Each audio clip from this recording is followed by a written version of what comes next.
தாவேகாவை நோக்கி நகரும் கட்சிகள், தடுக்க முடியாமல் திணறும் பாஜக.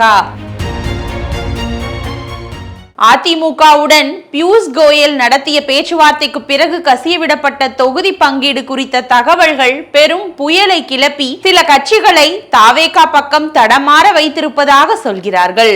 அதிமுக உடனான பியூஷ் கோயல் டீம் சந்திப்புக்கு பிறகு செய்தியாளர்களை சந்தித்த பாஜக தலைவர் நயினார் நாகேந்திரன், தினகரன் ஓபிஎஸ்ஐ கூட்டணிக்குள் சேர்ப்பது குறித்தான பேச்சுவார்த்தைகள் எதுவும் இன்று நடக்கவில்லை என்று தெரிவித்தார். அதே சமயம் தினகரன், பிரேமலதா, ஓபிஎஸ் ஆகியோருக்கு முறையே 6, 6, 3 என தொகுதிகள் ஒதுக்கப்படலாம் என பேசப்பட்டதாக வெளியான செய்திகள் அந்த மூவரையுமே கடும் கோபத்துக்கு உள்ளாக்கிவிட்டது.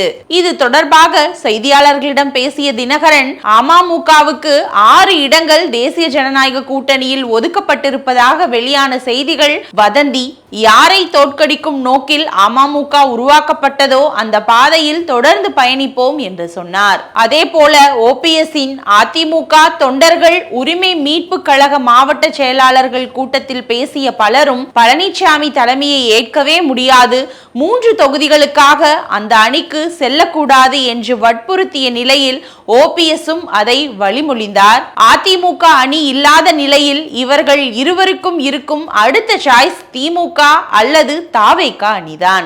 ஆரம்பம் முதலே தாவேகாவுக்கு ஆதரவாக பேசி வரும் தினகரன், தாவேகா தலைமையில் தாங்கள் கூட்டணி அமைந்தால் அதிமுக 3வது இடத்துக்கு தள்ளப்படும் என்றும் சொன்னார். ஆனால் அமமுக விஷயத்தில் எந்த பிடிமானமும் கொடுக்கவில்லை தாவேகா.